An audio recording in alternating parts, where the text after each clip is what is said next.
Student, welcome to Exam Fancy. सड़क को इतना कुचल कुचल के मत चलो, सड़क को इतना कुचल कुचल के मत चलो। रात में हमारे श्रमिक मजदूर भाई इसी पर लेट कर सपना देखते हैं। जियोग्राफी में हम अब देखेंगे कि फिजिकल जियोग्राफी के क्या क्या कंसेप्ट हैं। फिजिकल जियोग्राफी के क्या क्या कंसेप्ट हैं। जियोग्राफी को दो भागों में डिवाइड किया जाता है। भौतिक भूगोल को दो भागों में, एक भौतिक भूगोल, दूसरा मानव भूगोल। तो हमने अभी भूगोल की संकल्पना देखी, अब हम देखेंगे भौतिक भूगोल की संकल्पना। अब भौतिक भूगोल का संकल्पना जानने के बाद अगर भौतिक भूगोल से कोई प्रश्न उत्तर आता है, क्वेश्चन आंसर आता है, चाहे जीआईसी में चाहे बीसीएस में, तो आप इन संकल्पनाओं का वहां इनपुट के रूप में प्रयोग कर सकते हैं। तो देखते हैं पहला कंसेप्ट भौतिक भूगोल का क्या है। ठीक है, भौतिक भूगोल का पहला कंसेप्ट क्या है।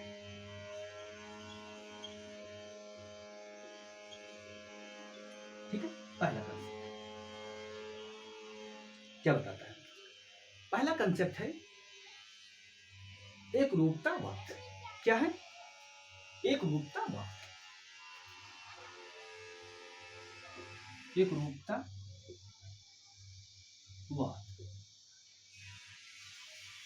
Concept of uniformity. अब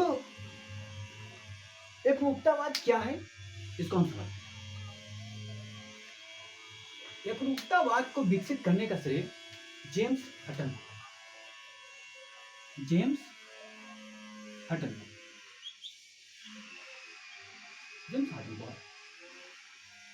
अब एक रूपतावाद क्या होता है, इसको हम देखते हैं। जेम्स हटन ने बताया कि पृथ्वी पर जो प्रक्रियाएं इस समय हो रही हैं वो अनंत काल से होती आ रही हैं। क्या बताया? जो प्रक्रिया, जो घटनाक्रम इस समय हो रहा है वो अनंत काल से होता रहा और अनंत काल तक होता रहेगा। परिवर्तन केवल आता है उनकी गति में। क्या गति में या सामयिक? ठीक है, गति में या सामयिक परिवर्तन आता है। यानी अब उदाहरण से समझते हैं, अपरदन आज हो रहा है तो अनंत काल से भी होता रहा है और अनंत काल तक होता रहेगा। किंतु अपरदन की गति अलग अलग हो सकती है कि किसी समय ऐसी स्थिति हो कि अपरदन शून्य हो और कभी ऐसी स्थिति हो कि अपरदन अधिक हो। इसी तरह हिमायन यानी कि हिम का प्रसार, हिम का प्रसार या हिमकाल कह सकते हैं, हिम का जमाव कह सकते हैं, काल नहीं जमाव कह सकते हैं। तो हिम का जमाव अनंत काल से होता रहा है, आज भी हो रहा है और अनंत काल तक होता रहेगा, किंतु इसके जमाव की गति में परिवर्तन होगा। ठीक है, तो एक रूपतावाद का यही अर्थ है कि जो घटनाक्रम, जो प्रक्रिया, जो प्राकृतिक प्रक्रिया इस समय हो रही हैं वे अनंत काल से हो रही हैं और अनंत काल तक होती रहेंगी। ठीक है, दूसरा कंसेप्ट है प्राकृतिक भूदृश्य। दूसरा कंसेप्ट क्या है? प्राकृतिक भूदृश्य।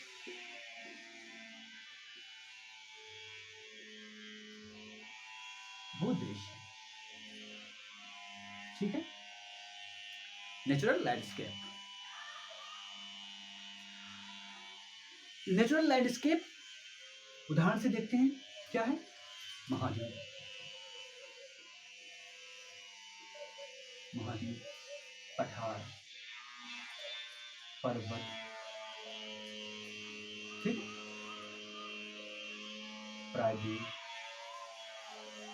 सागर, ये सब प्राकृतिक भूदृश्य। तो फिजिकल जियोग्राफी के अंतर्गत पहला कंसेप्ट क्या है? एक रूपतावाद। दूसरा कंसेप्ट क्या है? प्राकृतिक भूदृश्य, प्राकृतिक भूदृश्य। अब प्राकृतिक भूदृश्य में केवल इनका अध्ययन करना है फिजिकल जियोग्राफी में, ठीक है? तो आप इसको इनपुट के रूप में प्रयोग कर सकते हैं। तीसरा कंसेप्ट है स्थल रूप, स्थल रूप की संकल्पना, स्थल रूप की संकल्पना। अब स्थल रूप क्या है, इसको देखते हैं। जब अनाच्छादन के द्वारा या अपर्दन, अपक्षय, विक्षेपण के द्वारा, इसके द्वारा अपर्दन, अपक्षय और निक्षेपण,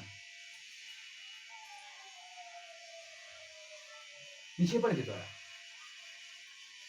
जो रूप बनते हैं, जो लैंड फॉर्म बनते हैं, जो लैंडस्केप बनते हैं, उनको ही क्या बोलते हैं? Land form. जो आकृति बनती है उसको भी बोलते हैं लैंड फॉर्म या स्थल रूप। लैंडस्केप क्या है? प्राकृतिक है, महाद्वीप, पठार, पर्वत, ठीक है, ये। और अगर लैंड फॉर्म की बात होगी तो ये केवल अपर्दन, अपक्षय और निक्षेपण की शक्तियों के द्वारा जो भू आकृतियां बनती हैं उनको क्या कहते हैं? स्थल रूप। ठीक। अब स्थल रूप को अगर हम बृहद रूप में देखें तो प्राकृतिक भूदृश्य के समान ही है। क्या? प्राकृतिक भूदृश्य के समान ही है। अब स्थल रूप को श्रेणियों में विभाजित किया गया है। क्या? श्रेणियों में विभाजित किया गया है। जैसे प्रथम श्रेणी का स्थल रूप, प्रथम श्रेणी का स्थल रूप, ये पूछा जा सकता है एग्जाम में कि प्रथम श्रेणी के स्थल रूप में कौन कौन से स्थलखंड आते हैं। ठीक है, कौन कौन से स्थलखंड आते हैं? तो यहां पर आएंगे महाद्वीप,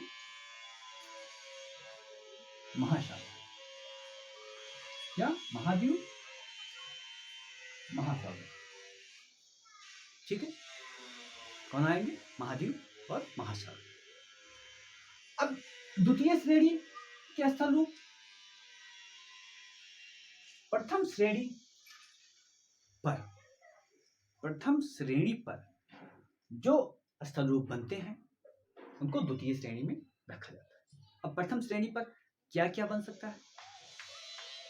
क्या क्या बन सकता है? महाद्वीप पर पर्वत हो सकता है, पठार हो सकते हैं, ठीक, ये इसमें, और ये यहाँ पर गर्त ले सकते हैं। तो पर्वत, पठार, गर्त इसमें आएंगे। किसके?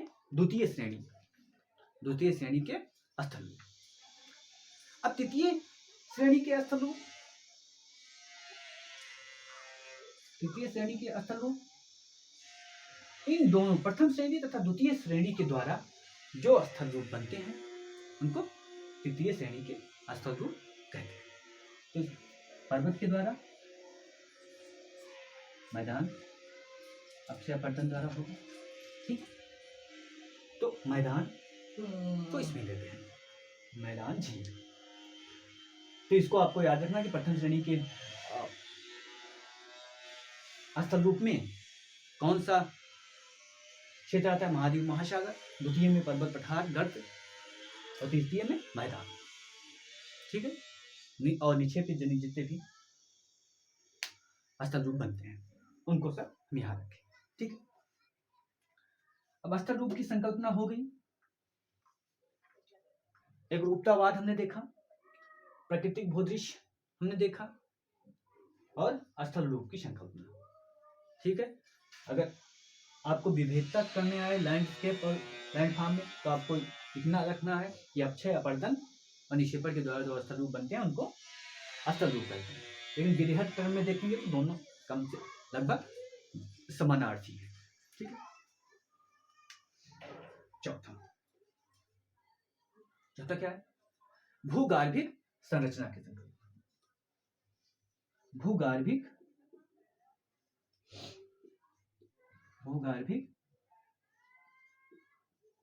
संरचना की संकल्पना। अब अगर पृथ्वी पर कोई भी परिवर्तन हो रहा है, पृथ्वी पर अगर कोई भी परिवर्तन हो रहा है तो पृथ्वी के अंदर परिवर्तन का ही परिणाम है। अगर पृथ्वी के आंतरिक भाग में कोई परिवर्तन या कोई ऐसी घटनाक्रम ना होता तो पृथ्वी के बाह्य रूप पर भी कोई परिवर्तन नहीं दिखाई देता। तो पृथ्वी के अंतरतम क्षेत्र में कोई ना कोई परिवर्तन, कोई ना कोई घटनाक्रम होता है, जिसके कारण पृथ्वी पर विभिन्न प्रकार के भूदृश्य सृजित होते हैं।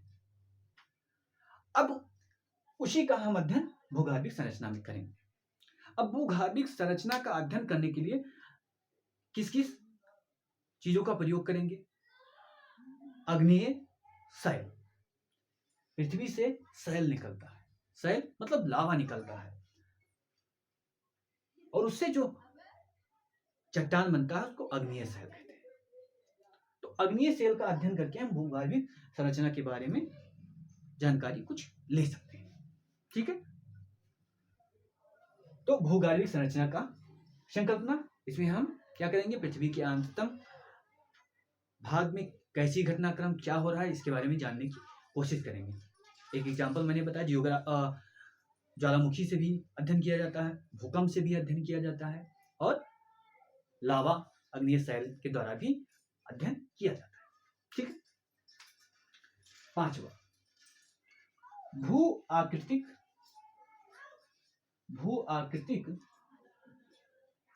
प्रक्रम की संकल्पना।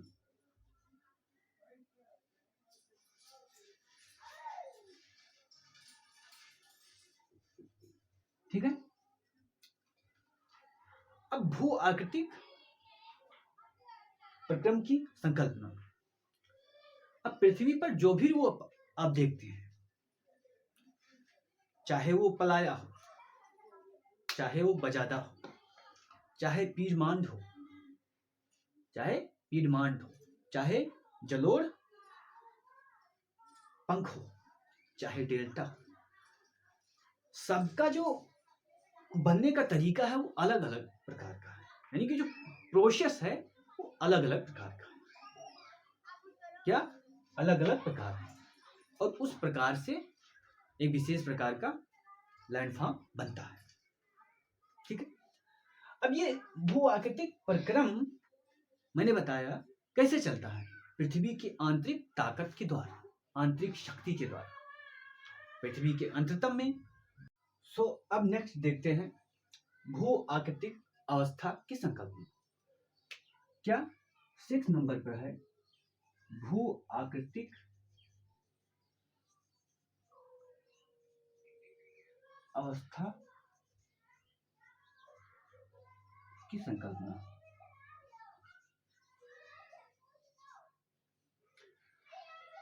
ठीक है, अब भू आकृतिक अवस्था क्या होता है? सबसे पहले आप देखेंगे जियोग्राफी में तो मिलते हैं डेविस महोदय, जिन्होंने जैव चक्र पर, जैव भू आकृतिक चक्र पर अपना विचार किया, और उन्होंने समाज के विज्ञान को जियोग्राफी पर अप्लाई करने की कोशिश की। तो अपरदन को उन्होंने 3 अवस्थाओं में बांटा। किसमें? 3 अवस्थाओं में, तरुण अवस्था, पौढ़ावस्था और वृद्धावस्था। लेकिन ये वास्तविक रूप में पाए नहीं जाते, किंतु समझने के लिए उन्होंने 3 विभाग में बांटा। अब यहाँ पर हम देख रहे हैं भू आकृतिक अवस्था। यानी कि उन्होंने किस पर, नदी अपरदन पर लागू किया। तो आप इसे किस पर लागू कर सकते हैं, पर्वत पर लागू कर सकते हैं। जब पर्वत निर्माण की प्रक्रिया चल रही है, जैसे हिमालय के स्थान पर मैंने बताया कि पहले सागर हुआ करता था, लेकिन सागर जो हुआ करता था उसी स्थान पर क्या, निर्माण की प्रक्रिया भी लागू थी। तो निर्माण की प्रक्रिया अगर चल रही है तो उसको हम क्या कह सकते हैं, शैशव अवस्था कह सकते हैं या भ्रूणावस्था कह सकते हैं। अब जब हिमालय पर्वत क्या बनकर तैयार हो गया, यानी कि 8,848 मीटर हो गया, और आज हमने क्या देखा कि हिमालय पर्वत का निर्माण अभी भी हो रहा है, यानी कि उसकी ऊंचाई बढ़ रही है। अगर ऊंचाई बढ़ रही है, किसी का जीवन काल, उम्र बढ़ रहा है, तो हम क्या कह सकते हैं, उसको तरुण अवस्था कह सकते हैं। तरुण अवस्था में ही क्या होती है, वृद्धि होती है। और फिर जब वो की ऊंचाई घटने लगेगी तो हम उसको क्या अवस्था कहेंगे, पौरावस्था कहेंगे और वृद्धावस्था कहेंगे। यानी आप उसको विभिन्न अवस्थाओं में, मतलब यहाँ केवल इतना है कि आप उसको विभिन्न अवस्थाओं में बांट सकते हैं। विभिन्न अवस्थाओं में बांटकर उसका उद्देश्य क्या होता है कि हम क्या करेंगे, उसका माइन्यूट स्तर पर अध्ययन करेंगे, छोटे स्तर पर अध्ययन करेंगे। वर्गीकरण का यही सीधा सीधा अर्थ होता है। तो यानी कि भू आकृतिक अवस्था को हम समय के हिसाब से विभिन्न अवस्था में बांटकर उसका अध्ययन कर सकते हैं। अब देखते हैं अगला कंसेप्ट क्या है। अगला कंसेप्ट है अपरदन की संकल्पना। ठीक है। अब पृथ्वी पर जो भी परिवर्तन आ रहा है बाह्य शक्तियों के कारण, उसको हम अपरदन, अपक्षय और निक्षेपण के अंतर्गत रखते हैं। पृथ्वी पर या पृथ्वी के भूदृश्य में जो भी परिवर्तन आ रहा है बाह्य शक्तियों के कारण, उसको हम अपरदन, निक्षेपण और अपक्षय के अंतर्गत रखते हैं। अब बाह्य शक्तियां क्या हो सकती हैं, बाह्य शक्तियां का जो प्राथमिक स्रोत है वो सूर्य है। ठीक है। दूसरा ताप है, तीसरा जल है, आगे दाब है, आर्द्रता है, ठीक है, और ढाल है, चट्टान की संरचना है। ये सब आप उसमें कर सकते हैं। चट्टान की संरचना नहीं आएगा क्योंकि ये आंतरिक से होता है। तो यहां तक आप मान लें सूर्य, ताप, जल, दाब, आर्द्रता, ढाल, ये सब क्या है, कारण है जिसके कारण अपरदन होता है। ठीक है। तो अपरदन की संकल्पना को हम फिजिकल जियोग्राफी में महत्वपूर्ण स्थान देते हैं। अब अगला संकल्पना देखते हैं। अगला संकल्पना है क्षेत्रीय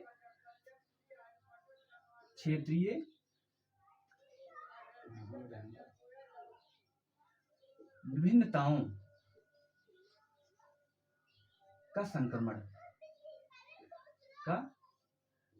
की संकल्पना। अब आप जियोग्राफी में देखेंगे, अगर भूदृश्यों की पहचान करें, जैसे ये है कोई पर्वत एरिया और ये कोई है क्या, पठार एरिया, तो क्या पठार के बाद तुरंत पर्वत आ जाता है? ऐसा नहीं होता कि पर्वत है बगल में तुरंत पठार आ जाए, या पर्वत है बगल में तुरंत मैदान आ जाए। आपको बीच में कुछ अवस्थाएं मिलेंगी, कुछ ऐसा क्षेत्र मिलेगा जहां पर पर्वत और पठार दोनों की विशेषताएं होंगी। जैसे हिमालय के आप जब दक्षिण जाएंगे तो आपको मैदान मिलेगा, लेकिन मैदान से पहले एक ऐसा क्षेत्र मिलेगा जहां पर पर्वतीय विशेषता और मैदानी विशेषता दोनों रहेंगे। इसे ही बोलते हैं हम क्षेत्रीय विभिन्नताओं के संक्रमण की अवस्था। तो इसके अंतर्गत हम ऐसे अवस्थाओं का अध्ययन करेंगे। अब ऐसी अवस्थाओं को हम केवल फिजिकल जियोग्राफी में नहीं, हम पर्यावरण जियोग्राफी में भी अप्लाई करेंगे, एग्रीकल्चर जियोग्राफी में भी अप्लाई करेंगे, एनवायरमेंट जियोग्राफी में ही अप्लाई करेंगे। ठीक है। तो ये है। अब देखते हैं अगली संकल्पना। अगली संकल्पना है जलवायु परिवर्तन की संकल्पना। जलवायु परिवर्तन की संकल्पना। अब वर्तमान समय में अगर देखें तो ये जो टॉपिक होता है बहुत ज्यादा इंपॉर्टेंट हो जाता है। ठीक है।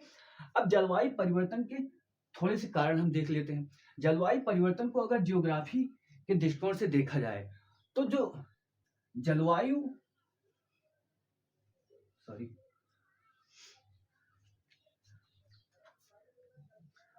जो वायुमंडल है, क्या वायुमंडल की संरचना में परिवर्तन, और छोटे सेंटेंस में कहा जाए संरचना में परिवर्तन। अब वायुमंडल का संरचना कैसे है?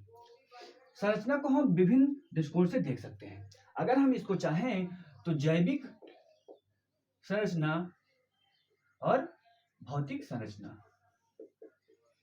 ठीक है, लिख सकते हैं। अब जैविक में हम मनुष्य के साथ अन्य सभी जीवों को लाएंगे, तो आप देखेंगे जलवायु परिवर्तन के कारण बहुत से जीवों का क्या हो रहा है, विलोपन हो रहा है, बहुत से पौधों का विलोपन हो रहा है, तो इसको हम जैविक संरचना के अंतर्गत रखेंगे। उसी तरह भौतिक संरचना में हम क्या रखेंगे, जैसे वायु का संगठन, ठीक है। अब वायु के संगठन में हम देखेंगे कि कार्बन डाइऑक्साइड है और O2 है, O3 है, ठीक है, और N2 है। इन सब में क्या परिवर्तन आ रहा है? क्या O2 बढ़ रहा है या घट रहा है, कि O3 बढ़ रहा है या घट रहा है, या कार्बन डाइऑक्साइड बढ़ रहा है घट रहा है, या नाइट्रोजन बढ़ रहा है घट रहा है? ये तीनों अगर घट बढ़ रहे हैं तो उसको हम किसमें रखेंगे, जलवायु परिवर्तन में रखेंगे। जैसे CO2 बढ़ रहा है तो टेम्परेचर बढ़ेगा, अगर O3 पृथ्वी पर बढ़ रहा है तो जहरीली गैसें बढ़ेंगी। O2 अगर घट रहा है बढ़ रहा है, इसका मतलब कि पेड़ पौधे की स्थिति अच्छी नहीं है। O2 का निर्माण कौन करता है? पेड़ पौधे करते हैं या शैवाल करते हैं। तो शैवाल 50% ऑक्सीजन का निर्माण करते हैं, और ये शैवाल कहाँ पाए जाते हैं? समुद्र में। तो समुद्र में अगर मनुष्य कोई छेड़छाड़ कर रहा है तो शैवाल क्या होगा, मरेंगे, और शैवाल अगर मरेंगे तो 50% जो हम ऑक्सीजन प्राप्त करते हैं वो समाप्त हो जाएगा। तो इस संकल्पना के अंतर्गत हम क्या पढ़ेंगे, जलवायु परिवर्तन के विभिन्न घटकों को पढ़ेंगे, ठीक है। अब अगली संकल्पना देखते हैं।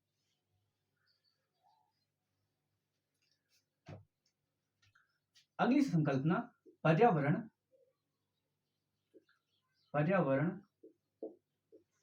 संतुलन की संकल्पना,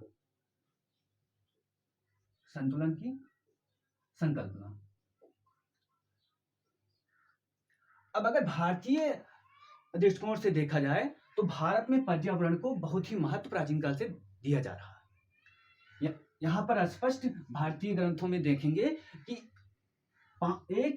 5 पुत्रों को एक वृक्ष के बराबर कहा गया है। यानी कि अगर आपको 5 पुत्रों का बलिदान देना है, 4 पुत्रों का बलिदान देना है तो दे दीजिए, लेकिन एक पेड़ को मत काटिए, क्योंकि वो बहुत सारे जीवों को रखता है। आप अकेले हैं, लेकिन अगर पेड़ को देखेंगे तो उसमें बहुत सारे जीवों का आवास है, तो उसको आपको नुकसान नहीं करना है। लेकिन अब ये कैसे स्थिति ऐसे आई कि पर्यावरण का ह्रास होने लगा या पर्यावरण की स्थिति खराब हुई? ये आया पश्चिमीकरण से। क्या?